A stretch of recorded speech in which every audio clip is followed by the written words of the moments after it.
Beings അല്ലെങ്കിൽ ഹോമിയോസാപ്പിയൻസിന് മാത്രമാണ് ഒരു 50 വർഷം 60 വർഷം നിലനിൽക്കുന്ന ഒരു റിലേഷൻഷിപ്പ് മുന്നോട്ട് കൊണ്ടുപോകാൻ പറ്റുള്ളൂ. ഇന്നത്തെ ജനറേഷൻ പിള്ളേർ വിചാരിക്കുന്നത് ലവ് ഒരു ഫീലിംഗ് ആണെന്നാണ്. പക്ഷെ ഒരു ഫീലിംഗ് മാത്രമല്ല, അതിൽ കമ്മിറ്റ്മെൻ്റ് ഉണ്ട്, അതിലൊരു ഇമോഷണൽ കണക്റ്റ് ഉണ്ട്. ഇതെല്ലാം കൂടി വരുമ്പോഴേ ഒരു ട്രൂ ലവ് ആവുള്ളൂ. ഞാനും എൻ്റെ ഹസ്ബൻഡും ടോട്ടലി എക്സ്ട്രീംലി ഡിഫറെൻറ്റ് പേഴ്സണാലിറ്റീസ് ആണ്. ഞാനൊരു തിങ്കിങ് പേഴ്സൺ ആണെങ്കിൽ ആൾ വളരെ ഫീലിങ്ങും വളരെ റൊമാൻറ്റിക് ആയിട്ടുള്ള ഒരു ക്യാരക്ടറാണ്. അതേമാതിരി ഞാൻ വളരെ അക്കാഡമിക്കലി ഫോക്കസ്ഡ് ആണെങ്കിൽ ആൾ വളരെ ക്രിയേറ്റീവായിട്ടും കുറേ കലാപരമായിട്ടുള്ള ആക്ടിവിറ്റീസ് ഉള്ള ഒരാളാണ്. അപ്പം ഞങ്ങൾ രണ്ടുപേരും കമ്പൈൻ ചെയ്തതുകൊണ്ടായിരിക്കാം നമ്മൾ ഈ രണ്ട് ടാലൻസും പുറത്തൊരു കൊണ്ടുവരാനായിട്ട് പരസ്പരമായിട്ട് അങ്ങോട്ടും ഇങ്ങോട്ടും സപ്പോർട്ട് ചെയ്ത് ബെസ്റ്റ് ഓഫ് ഈച്ച് അതർ കൊണ്ടുവരാൻ പറ്റിയത്.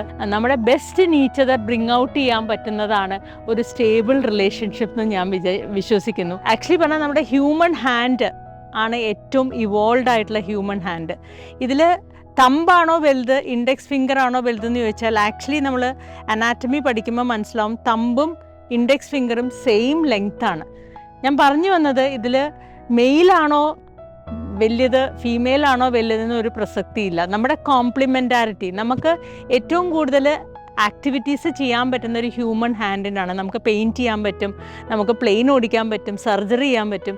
അത് ഈ കോംപ്ലിമെൻറ്റാരിറ്റി കൊണ്ടാണ്. എന്ന് വെച്ച് കഴിഞ്ഞാൽ ഈ തമ്പ് ഇങ്ങനെ താഴേക്ക് ഇറങ്ങി ലാറ്ററലി റൊട്ടേറ്റഡ് ആയതുകൊണ്ടാണ് നമുക്ക് പല വക ആക്ടിവിറ്റി ചെയ്യാൻ പറ്റുന്നത്.